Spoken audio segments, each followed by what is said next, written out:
Welcome to Two Women in Crypto, a weekly podcast birthed on a whim by two women who are excited about the cryptocurrency landscape and have a shared passion about empowering others to step into the digital, tokenized world of the future.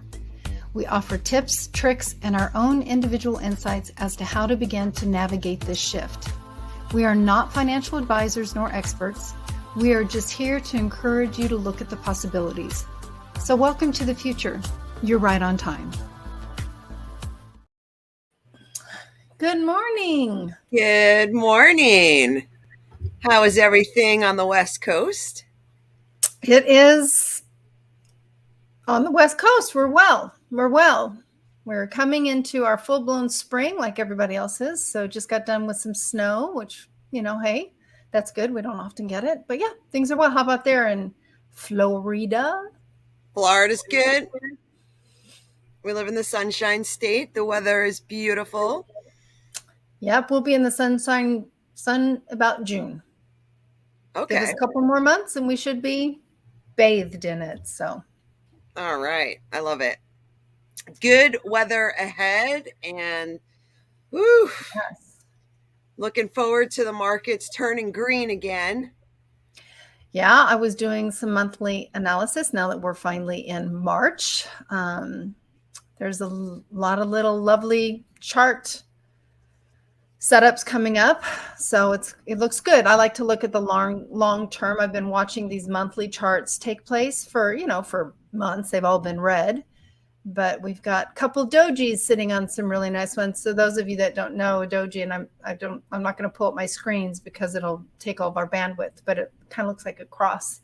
Very much an indicator of a reversal, especially in the market conditions. If it were to go the other side, if it pierced the bottom of that doji, all bets are off at that point. But we're not set up for that. So I'm super excited about that.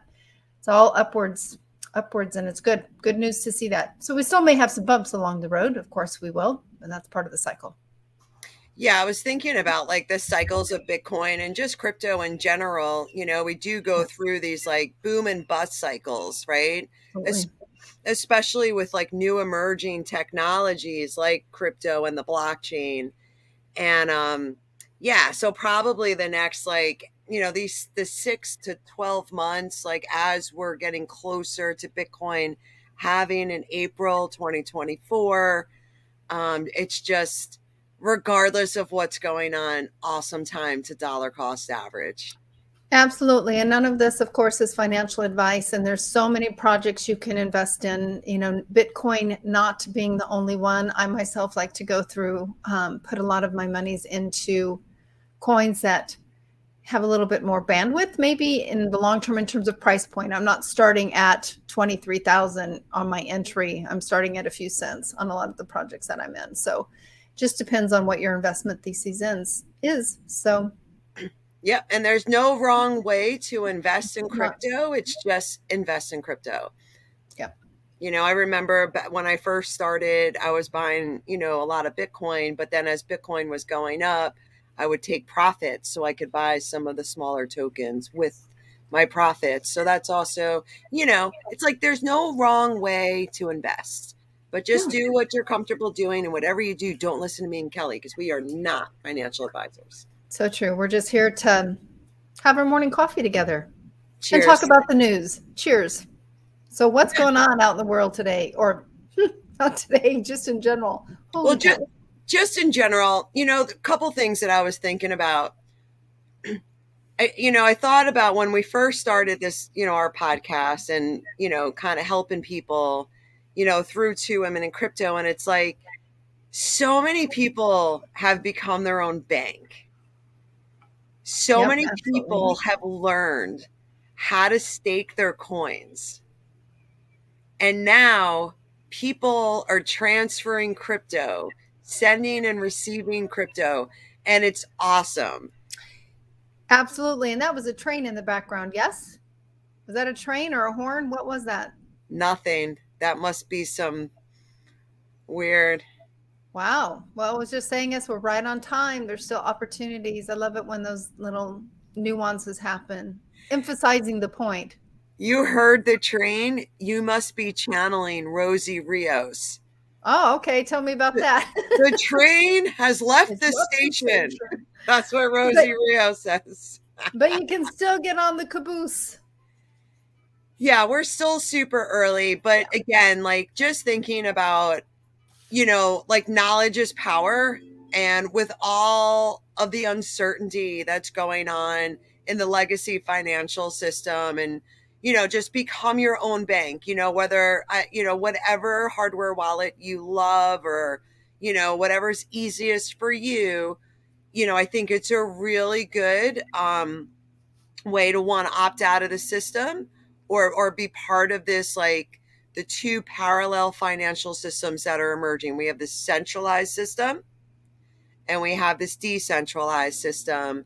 And it's really good to understand how both of them work, because if you're not your own bank and if something happens, you're at the mercy of what the government tells you, right?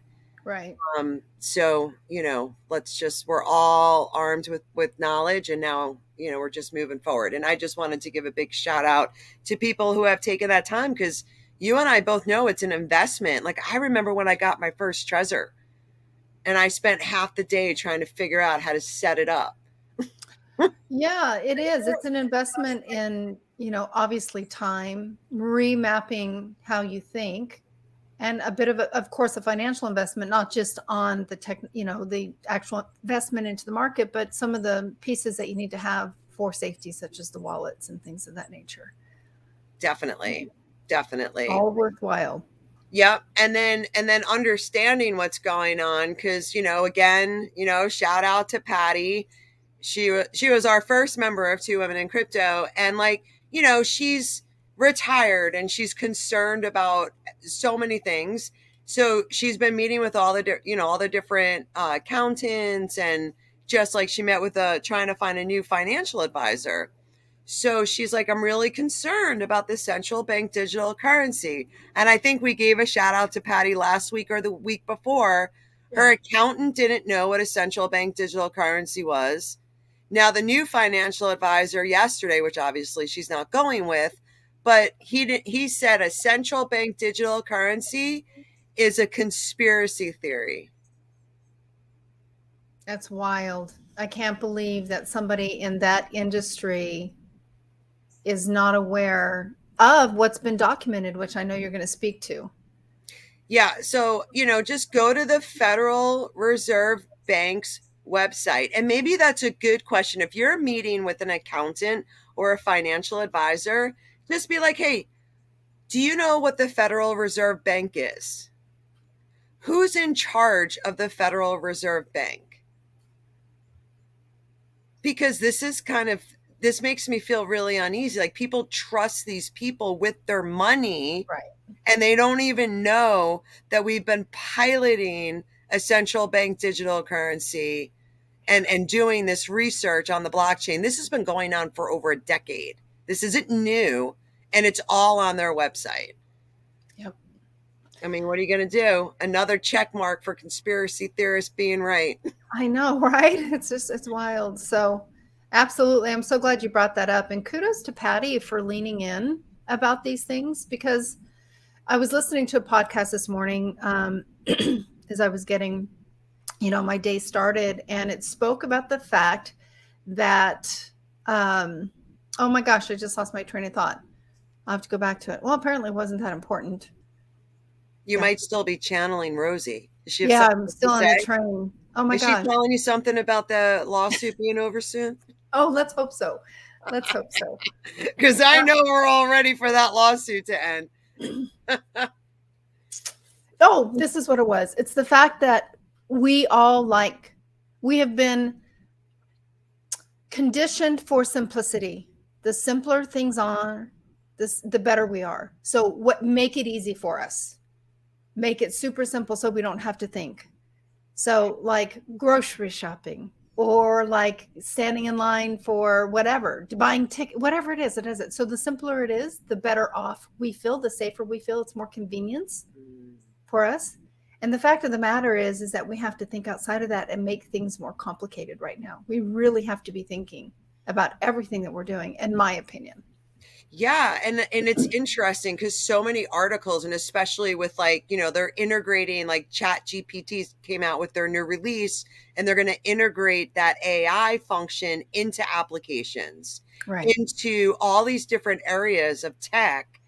And how long is it going to be, Kel, before what's reality and what's virtual reality? And will we know the difference? Yeah. Well, okay, so here's another example of how this technology is really taking hold, and I'm sure many of us have experienced this. This is new to me. Yesterday, I was, making a couple of phone calls, and I was being screened by AI. Before my call would go through to the intended recipient, I was being screened to where I had to, I was dialoguing with this computer that then would speak to it. And I know that Google has done that. This individual is using Google phone, please, speak your name or whatever. But this was more of a dialogue. This was a question and answer scenario, and then they would reach the intended party. It makes sense. So you can screen calls with AI. And then how about like, I mean, I spent over 20 years of my life as a recruiter.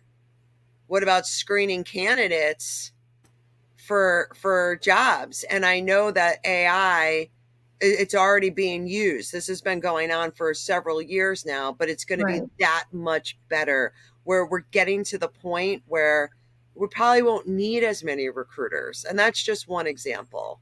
Right. Absolutely. So it's interesting. Yeah. Yeah. So, yeah, really interesting. And then I think about, I was hearing a lot this past week, and, we were kind of chit chatting about it before the podcast. Like, so they're closing two big Walmart centers in Portland. And it's kind of like an area where it's like a food desert in Mm. Portland. Okay, like lower socioeconomic status, like a lot of people shop at Walmart. And I think, maybe because there was a lot of theft, we don't really know the answers for sure. Walmart refuses to answer the questions, but they're shutting down two big Walmart centers. And, I had shared with our group yesterday, like, hey, you can shop at Walmart through the metaverse. So is this a planned scenario? Again, bringing in like a mixed virtual reality shopping experience. So guess what? If you're stealing, you're not going to be able to steal much longer, because Yeah. everything is going to be monitored, and you're not even going to be like in a real environment. You're going to be in a virtual environment, putting your groceries into a cart through QR codes where it'll be scanned and your card will be, charged. Yeah, I can see. I mean, I did not know about that, and I'll have to look that up. Of course, being in Portland, I'm curious, and I have an idea of where those locations may be. But the hard reality is here, and I think it might be in a lot of cities, whether we're aware of it or not, is that the theft is off the charts. I Yeah. remember being in the store before I moved prior, and I'm sure it happens at the store where I'm at now, watching people put tubes of ground beef down their trousers and then walking out the door, and they don't, at least here, they don't stop them. They just, people walk right out. Yeah. So it's different. It's a real thing, and I can understand why that's an important aspect, but it's also, people are getting pushed, their backs are to the wall too, a lot of people, especially in those demographics where they don't have the wherewithal Right. financially. So, and that breeds a whole different environment. Right. And again, I think it's a really good excuse, though, too, to kind of like push us into Absolutely. this, agenda. So I see a lot of videos like, being put out from the World Economic Forum. It's not just the World Economic Forum, but it's all the major corporations like really investing heavily into the metaverse. And it's still young. But again, I just feel like I'd rather know than not know, so it's just better that way for me.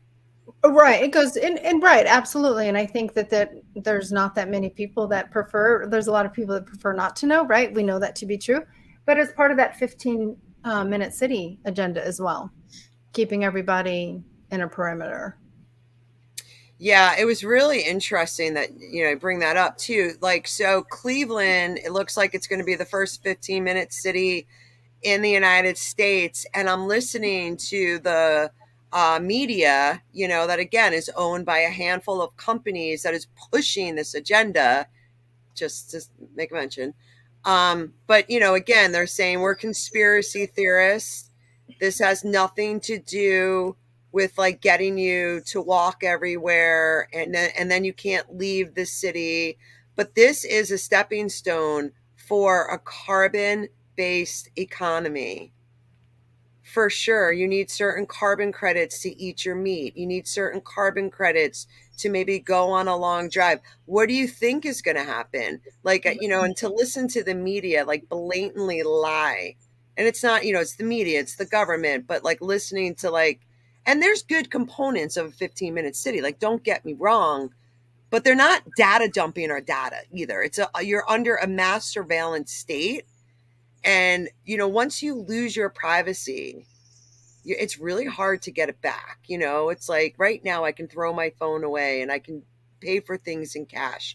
There's certain things that we can do to maintain our privacy, but you want to go live in a 15-minute city.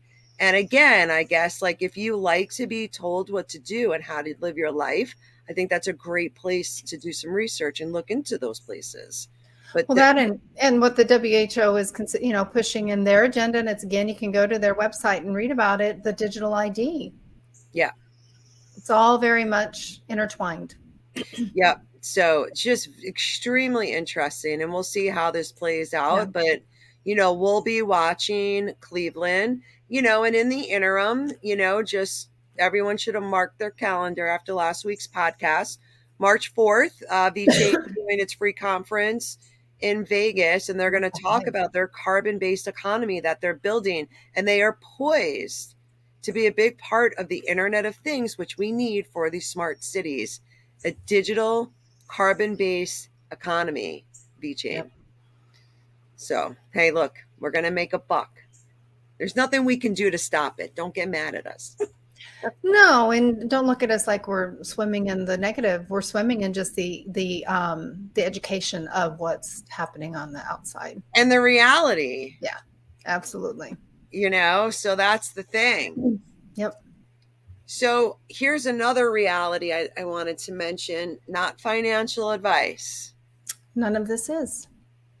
Brian Brooks, he used to be the Comptroller of the United States currency. He's also, he worked for Coinbase. He was the chief compliance officer for Coinbase. He has just joined the board of directors for Hedera Hashgraph. HBAR, Hashpack, boom, boom. So, boom, boom. That's a positive thing. Yep. And I think I tried to go back and use Ledger and add my HBAR. I think you can do it now. Someone had made a good comment because you couldn't do it before, but I think it supports it now. But I'm already on HPAC, and I'm not going to lie, I'm staking some of my HBAR on Uphold right now, but I will pull it off soon. But, I like collecting my free HBAR. Just real quick, because you mentioned Uphold, and we'll go back to HBAR. They were trending on Twitter either last night or this morning based on somebody posting that XRP is now been relisted on Uphold. Just so you know, it's been on Uphold the entire time. But I love the fact that it's trending because it's making people aware of the fact that, hey, look at XRP, right? And it is available on Uphold. So even though it's not available on the major exchanges here in the United States, you still have access to it through that platform. So yeah, super, super blessed that Uphold they never delisted XRP, which is why like that is the one centralized exchange I still use. Coinbase is fine because we know they're partnered with BlackRock and they incorporated their Aladdin trading platforms on Coinbase. So they're not going to go to zero. But, it's a random thing with Coinbase lately, working with clients. They're holding clients' coins for over 2 weeks now on Coinbase, if you're making like a decent purchase. So I'm not loving Coinbase. I do love that they're speaking out about the SEC, but I think the best way Coinbase can stand up for the cryptocurrency community is to relist XRP. Give us our Flare tokens. We've waited over 2 years. Oh my God. And Coinbase is doing a major upgrade on March 4th. Did you see that? I think I saw something about it, but I don't know what it is. I think the next couple of weeks are going to be really pivotal in regards to a lot of different things, and just energetically speaking, because in the esoteric way. So this first 2 weeks of March, it'll be interesting that they chose that window. What is the upgrade about? Did they speak to it? Nope. So I don't know if it's like our Flare tokens, because they said technologically they couldn't support. Most people use Coinbase for their snapshot, right? If you held XRP tokens back in December 2020, you were part of the snapshot. You're getting 1-to-1 Flare tokens, and I think 1-to-4 or 1-to-8, like so 1/8 or 1/4. And Songbird, we never got our tokens, and back then in 2020, everyone was using Coinbase, right? So Right. lesson learned. But I'm hoping that that's part of it. I don't think they're going to relist XRP. That's like a. I think they'll wait till the lawsuit is completely over before they relist anything. I'm sure. I would imagine. Yeah, and I know I saw something with like James Filan. He's like one of the, he's a lawyer and he's been following the XRP case, since the beginning, and he's still saying by the end of March. And then, but I don't know. If you look at the Howie, when Howie was about the orange groves, and that's how we have the security test now. I Yeah. think they wind up going to the Supreme Court. So we Mm. just have to be patient. And if it goes to the Supreme Court, it goes to the Supreme Court. I don't, I'm hoping XRP will get clarity, even if it gets appealed. But, no matter what, we are changing our financial system. This is a big, big deal. So Ripple and this lawsuit is kind of paving the way to get clarity in the United States. Yeah. Yep. So Hopefully soon. yeah, hopefully soon. I'm hoping it'll be this month, and we'll just see, because like really no one knows. The case should be wrapping up soon. But again, I think if Ripple wins, XRP gets clarity. If Gary Gensler, he's trying everything that he can to say like everything's a security except for Bitcoin. That's what he's saying now. So his judgment is biased. So now there's all of this like information coming out. Like Gary Gensler should not even be a part of evaluating cryptocurrencies because he's not biased. Right. So, I mean, because he is biased, right? So it's just like there's so much stuff going on. So we'll see what happens. I mean, I'm just looking at adoption.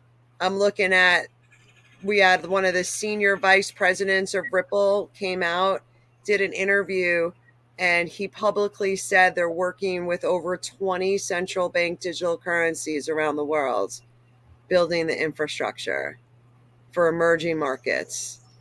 So, I think I love XRP it. is a big part of this new financial system, and it's been my theory all along. I don't think that they would have spent all this money, and I think they would have just been like, we'll take the hit, we'll pay the fine. They're not doing it. So, So, because I think I kind of threw us off track, you were talking a little bit about Uphold and HBAR, specifically, Brian Brooks. Sorry.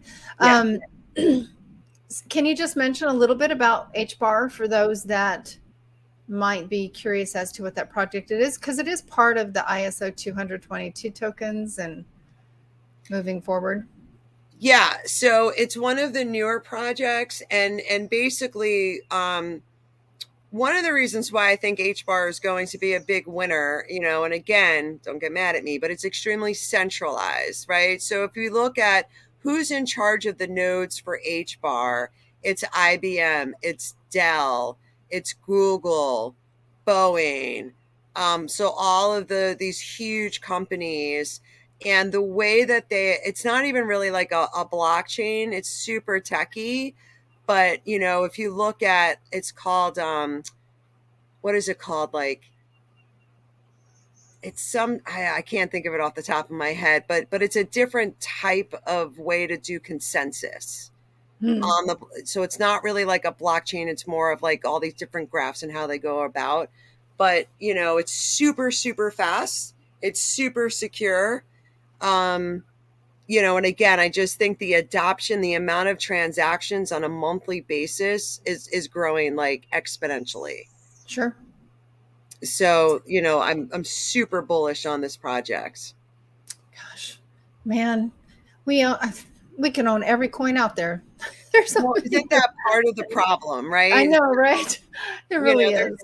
there are so many projects and there's going to be so many winners. Obviously there's going to be plenty of projects that go to zero, but, I'm super, super bullish, on HBAR. It's Yep. just, I can see it. It's kind of like evolving. And as these ecosystems evolve over the next year, we're going to really see who the big time winners are. And that's why a lot of people like to invest in Bitcoin and Ethereum. So as like the ecosystem matures, because the next bull run is going to be mass adoption, right? So, they like to take some of their profits and be like, oh, Filecoin is the coin for storage on the blockchain, right? Like if we Yeah. think about iCloud and all these different ways that we store, our photos and our documents and things like that, like think about Filecoin. They're the leader to store your coins on the blockchain. Really interesting. So that's on my list. Like I keep on every page I'm writing buy Filecoin, right? I know. I I know. know. I know. You know what I mean? Like these, like I look at things in terms of like infrastructure, Right. Right. like, Absolutely. like how is the internet like created, right? So somebody came up with like this like communication protocol called TCP/IP. That was the first base layer of the internet. And from that, we were able to create email and documents and servers. And then, it leads us to getting cell phones and smartphones. And now, like, people do wearables. And then it's like, how much longer until we implant ourselves with these things? I know some people wear, like with the diabetes, like medical, like I think medical is going to be a big thing. But again, I'm for a lot of this stuff, but it's got to be Right. decentralized. Like stuff like that is like a hard no, Right. like Yeah. this And it's isn't got to be a our, choice. what's that? It's got to be a choice, period. Well, and I just, and the thing that concerns me is like people don't even know what a central bank digital currency is. So is it a choice or are you going to be living in such a confused mixed reality of an environment that the algorithm's going to tell you and you're going to think it's your own thought? Yeah. That's what concerns me. So Yep. It's a wild world. it's a wild world. And it doesn't even mean that we're getting central bank digital currencies, right? We don't know. Right. So I put together a video. I released it yesterday morning. Tom Emmer is the senator of Minnesota. He just put in a bill. It is the Anti-CBDC Surveillance Act. Everybody contact your senators, your representatives. We need this bill passed. There is no reason why the people of the United States of America need a CBDC. Actually, the news program Redacted, which I highly recommend for anybody who wants to listen to the news, but off of the mainstream media, you'll find them on YouTube and Rumble. They broke that down yesterday in their podcast about their news program about the importance of contacting your local representatives and say, absolutely not.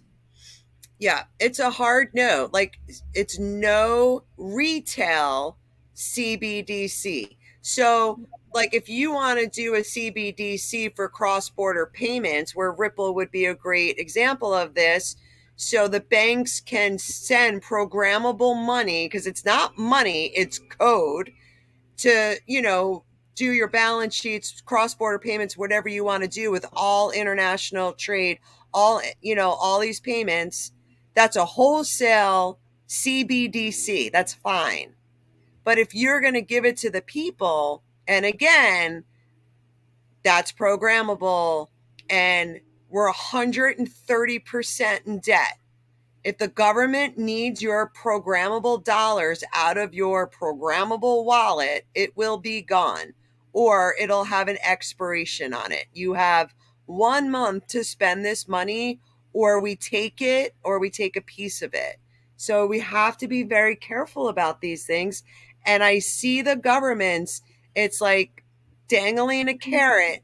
They're going to sell it where it's so good, and then you're going to give up more rights, and then more rights, and then more rights, and it's just, I don't know, I don't think the majority of the population has other assets, right? Not everybody has a house. Not everybody has gold and silver in the house, right? Lands, like all these other hard assets. Like a lot of people, I think, have about $500 in their account.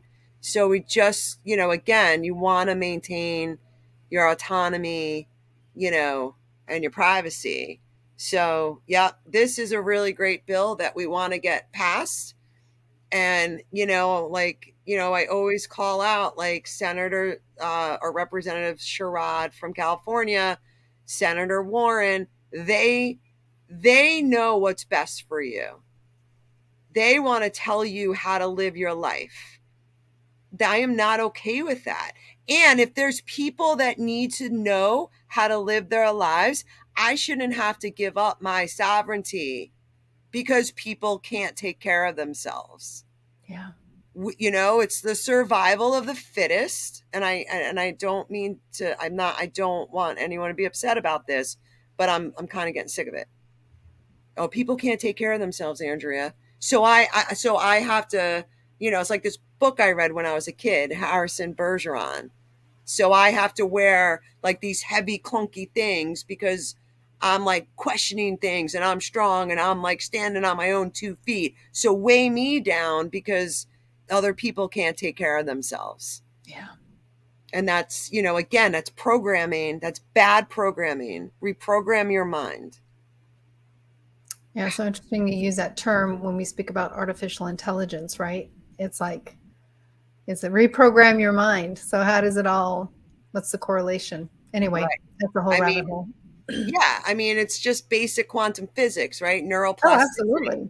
Yeah, I spent years of my life listening to positive music and just doing mantras in my head and all of these things. Everyone else can do that too. And then you're Yeah. strong, you're wise, you're courageous. We're going to need it moving forward because I don't think we're going to stop. My favorite thing to do is one of my favorite things, I shouldn't say that, is just to listen and or read things on the quantum level. I mean, to really get an idea versus picking up a novel, which is, there's nothing wrong with a novel, and there's nothing wrong with, going down into that imaginary space or just a reprieve from the world. But I love being challenged on the thought process. Even though I'm not a chemist, a mathematician, or any of these other things, they make me think.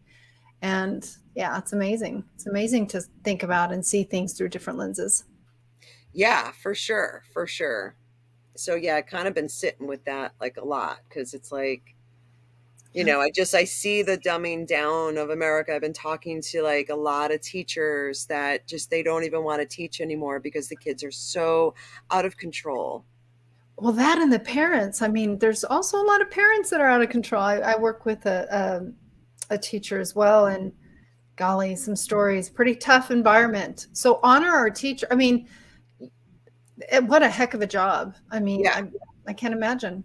I mean, they're so pivotal. They really are. I mean, we got to framework our youth here. We got to give them some stability somehow, some way. Is it possible? We'll see. Yeah. We'll see.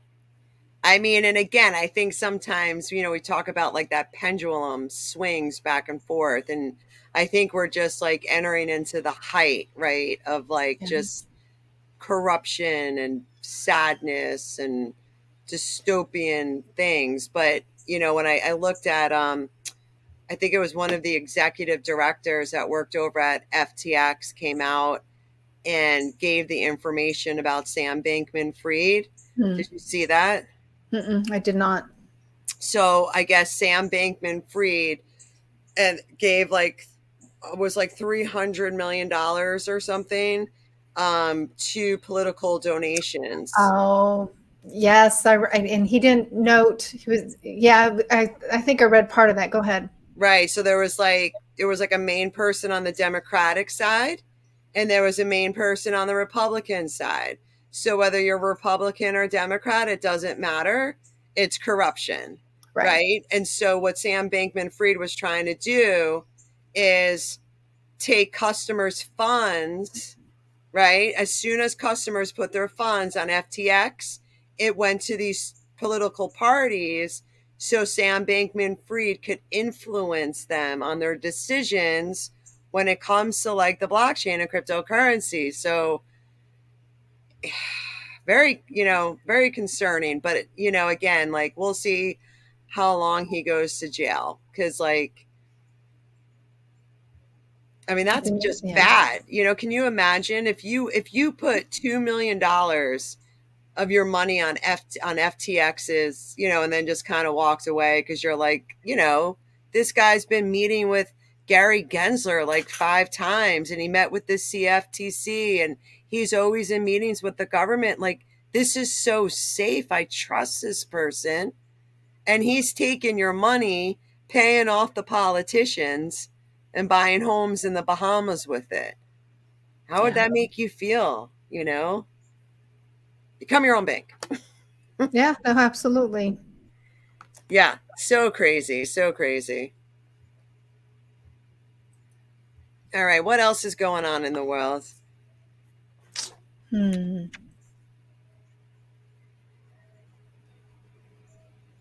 Oh, I did want to point out specific dates. So not only that HIVE conference is coming up, but the PPI numbers came out. So it's kind of like the, what is it called? Like the production price index. So the numbers were so high, the market dropped last week. So the next CPI numbers and PPI numbers, March 14th and 15th of March. There you go. That's what I'm talking about, these first 2 weeks. Yep. And I'm shooting that it's going to be a little bit higher, right? Because if I think about big macro picture, if inflation keeps coming in high, then Jerome's going to keep raising interest rates and then people are going to default on their debt. And then that's going to lead us to a great reset. I don't know how long it would actually take. I mean, because the thing is, we're 130% in debt. I know it sounds crazy. A normal person would have to declare bankruptcy, but this is the government. And you look at Japan's, they're over 200% in debt as a country. And it's still going on. And they're like the 3rd largest economy in the world. So I don't know how much longer this is going to go on, but I'm seeing, again, the accumulation of gold within these central banks and countries is not slowing down. Yeah. Are you seeing the same thing? Yeah, and I think it goes back to just the process of evolution. Things have to be broken down to be rebuilt, and that's where we're at.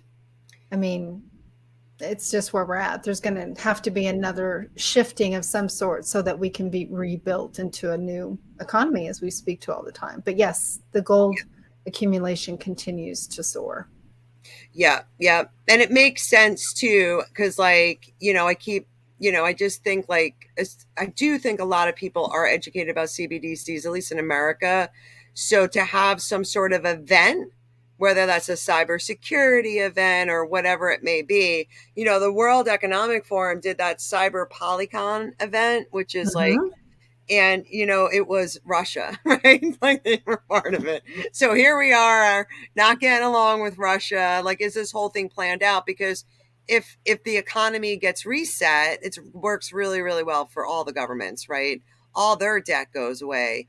And then gold gets revalued, maybe some other hard assets. We'll see how they do it. but that would be the proper time to bring in the central bank digital currency, because people will be, in fear. Right. And if you're not prepared, you're going to be scared. And then you're going to be like, okay, Yep. And something waiting in the wings to lift everybody's spirits at the time. Right. Don't worry. We'll take care of you. Right. But anyway, I don't know. I'm excited about HBAR. Not excited about shopping at Walmart in the metaverse. I don't shop at Walmart. I feel like, it's not for me. But I do understand that people shop there, and it's just sad. Sure. But our world is changing, and we're going to go through this shift, and then things will get better. I really, truly believe that. It's just going through this part that kind of stinks. Well, it's kind of like aging, right? You have to adjust to the way things are as you age, and you just get used to it. There's adjustment periods through all things. Yeah. And eventually, as cryptocurrency ages, we will be in a decentralized world. So absolutely. All right.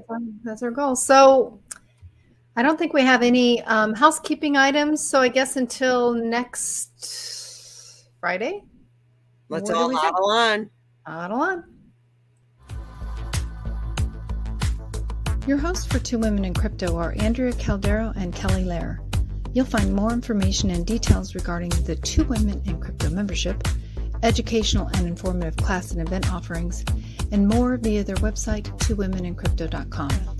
Both Andrea and Kelly are available for speaking events and offer private consultations focused on helping individuals navigate the future. Until next time, huddle on.